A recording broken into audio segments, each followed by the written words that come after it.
Welcome to week 6, sentence 1. All right, analytical task number 1 is dictate the sentence. I'm just going to start writing it ahead of time just to save some time. So I've already done that. And then analytical task number 2, check the mechanics. Make sure it has a subject, predicate, beginning capital letter. Does it have an end mark? Does it make sense? Does it have correct punctuation and other capitalization? And does it have correct spelling? So you would ask your student to write the sentence, and then you will check the mechanics. And then move on to analytical task number 3, which is question confirmation, and that's where we'll start today. So Jesus loves me, and he loves you. So we always start by finding our independent and dependent or subordinate clauses. So Jesus loves me. Well, that one is a nice independent clause. How do I know that? It expresses a complete thought, it can stand alone, and it has both a subject and a verb. Then I have and, which, it looks like it's connecting something. Just a little hint for you. And then I have he loves you. That is another independent clause because this can stand alone, it expresses a complete thought, and it has both a subject and a verb. So today we have 2 independent clauses in our sentence. So let's go ahead and identify the subject in our first independent clause. Who or what is that sentence about? Jesus loves me. Jesus, he's my subject, noun. Now, what is Jesus doing? Let's find our verb. Jesus loves, yes.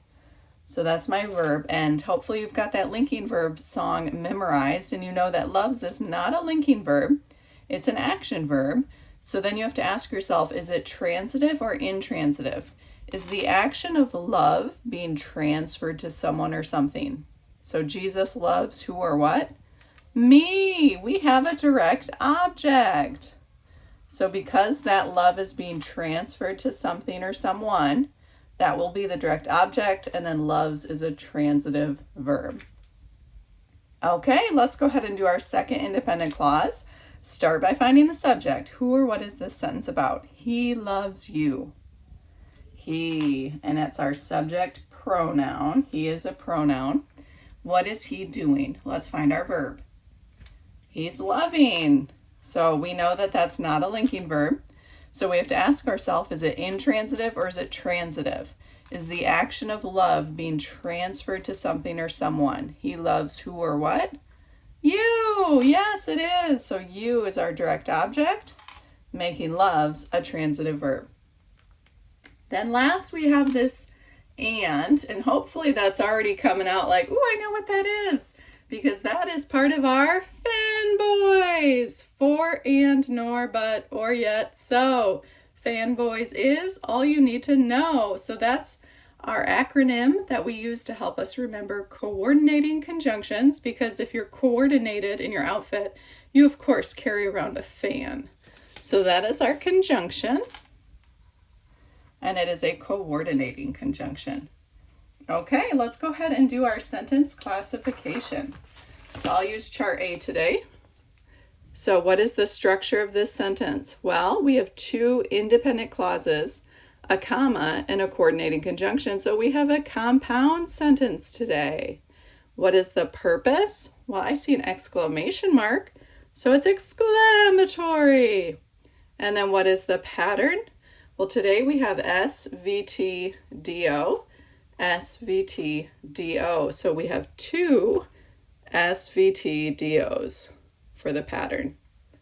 All right, let's go ahead and move on to analytical task number 4, which is diagram confirmation. So, as always, we start with our horizontal and vertical intersecting lines, separating our subject from our predicate. And today we're going to actually have 2 of them because we have 2 independent clauses. So let's just start with the first one. Who or what is my sentence about? Jesus. So my subject goes here. And Jesus loves. Now this is the first time we have a direct object. So you look at your chart. How is the direct object diagrammed? Well, SVT, and then there's just another line, but it doesn't intersect. It doesn't go all the way through the horizontal line. And then you put your direct object. So we're just going to do that.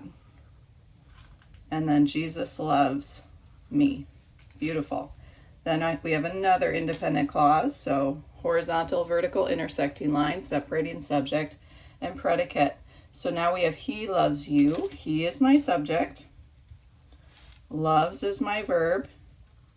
And I have another direct object. Beautiful. And lastly, we have to do our coordinating conjunction. And remember, our coordinating conjunctions connect our verbs because they connect two independent clauses. We're going to connect the two clauses with dot, dot, dot, dot, dot, and then a horizontal line, and then dot, dot, dot, dot, dot.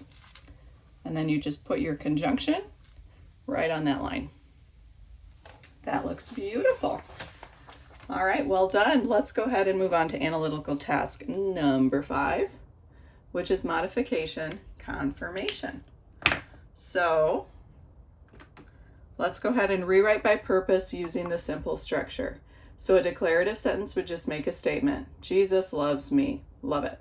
Exclamatory. Jesus loves me. Exclamation mark. Just make sure that exclamation mark is there. Interrogative. Jesus loves me. Question mark. Make sure you've got a question mark. And then for imperative, it would be, you would just give a command. Love me, Jesus. And what is the subject of any imperative sentence? The implied you. Always, always, always. Jesus is a noun of direct address in this case.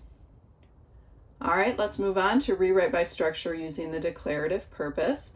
A simple sentence would just be one independent clause. Jesus loves me. Beautiful. And we know it's independent because it expresses a complete thought. It can stand alone, and it has both a subject and a verb. For compound, remember the 3 C's of a compound sentence: 2 independent clauses, a comma, and a coordinating conjunction. So let's see if we've got that. Jesus loves me, and he loves you. So we need 2 independent clauses. Jesus loves me, there's one. He loves you, there's my second. And then I need a comma and a coordinating conjunction, and as part of fanboys, so we have a compound sentence. Then for complex, remember we need 1 independent clause and at least 1 dependent or subordinate clause. Jesus, who died, loves me. So let's find our independent clause first. Jesus loves me. That one is independent. It can stand alone. Now let's find our dependent or subordinate clause. Who died. You can hear it. It's not complete. It's not expressing a complete thought, which makes it a dependent or subordinate clause. So I have 1 of each. I've got a complex sentence. Then finally, for compound complex, you need all the parts of a compound sentence, and then you need at least 1 subordinate or dependent clause. So remember all the parts of a compound sentence. Remember those 3 C's: 2 independent clauses, a comma, and a coordinating conjunction. Jesus loves me. There's 1 independent clause. And, there's my coordinating conjunction and my comma. He loves you. There's my second independent clause. I've got all my parts for a compound. Now I need at least 1 dependent or subordinate clause. Who died. It's lacking. It's not independent. It's not expressing a complete thought. There's my dependent or subordinate clause, making this a compound, complex sentence. All right, task number 6, quid et quo. Here we go. All right, our noun today is Jesus, and he is the subject in this sentence. He is a proper noun. He's singular, just one Jesus. He's masculine, he's a he, and he's concrete. All right, let's move on to pronouns. We have me, which is a personal pronoun. For attributes, the use, it's the direct object in this case. First person, singular, just one, me. Gender, we're not sure. We don't know. Then we have he, again, or not again, but we have he, which is a personal pronoun. It's the subject in our second independent clause. It's third person. Number is singular. Gender is masculine. And then we have you, which is a personal pronoun. It's the direct object in our second independent clause. It's second person.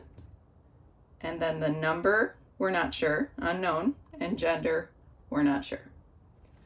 Okay, and then verbs, we have loves, which is a transitive verb.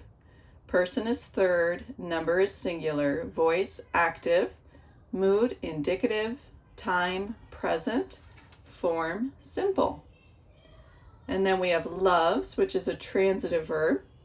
Person is third, number is singular, voice is active, mood is indicative, time is present, form is simple.